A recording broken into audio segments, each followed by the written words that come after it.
দর্শক, সকালে ফার্মগেটে মার্কেন্টাইল ব্যাংকে আগুন লেগেছে। আগুন নেভাতে কাজ করছে ফায়ার সার্ভিসের 5টি ইউনিট। সেখানে রয়েছেন সহকর্মী মাইনুল মারুফ। আমরা তার সবশেষ অবস্থা জানতে তার সঙ্গে যুক্ত হব।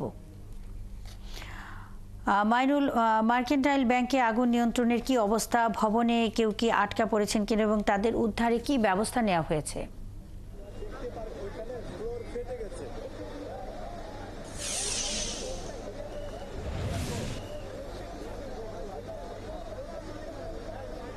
শুরুতেই বলি, এতে কিন্তু মার্কেন্টাইল ব্যাংক নয়, এটি the Dhaka mercantile cooperative bank limited এবং এই ভবনটি যে ইন্দিরা রোডের এই ভবনটি দি ঢাকা মার্কেন্টাইল কোঅপারেটিভ ব্যাংকের মূল ভবন এবং এর যে নিচতলা রয়েছে আন্ডারগ্রাউন্ড, সেই আন্ডারগ্রাউন্ডে ব্যাংকের স্টোর রুম রয়েছে, সেখানে কাগজপত্র রাখা হয় এবং সেই স্টোর রুমেই কিন্তু আগুন লেগেছে এবং এই বাইরে থেকে কিন্তু আগুন দেখা যাচ্ছে না এবং ভেতরে যে এমন এক অবস্থায় রয়েছে যে এদিকে ভেতরে যে পানি প্রবেশ করা হবে তারও কোনো সুব্যবস্থা নেই এবং মানে যদি আমি বলতে যাই যে কোনো রকমের ভেন্টিলেশনও কিন্তু নেই নিচতলায় এবং এর মধ্যে দিয়ে কিন্তু ফায়ার সার্ভিস কর্মীরা চেষ্টা করছেন আগুন নিয়ন্ত্রণে আনার এবং তারা যেমনটা বলছেন যে আগুন অনেকটা নিয়ন্ত্রণে, তবে যেহেতু ভেতরে প্রচুর কাগজপত্র রয়েছে তাই আগুন পুরোপুরি এখনো নিভে যায়নি। এখনো যে কাগজের মাঝে আগুন জ্বলছে এবং ফায়ার সার্ভিসের কর্মীরা আমরা দেখেছি যে অক্সিজেন মাস্ক পরে, অক্সিজেন সিলিন্ডার পরে, সিলিন্ডার কাঁধে নিয়ে তারা কিন্তু ভেতরে প্রবেশ করেছেন এবং আগুন নেভানোর জন্য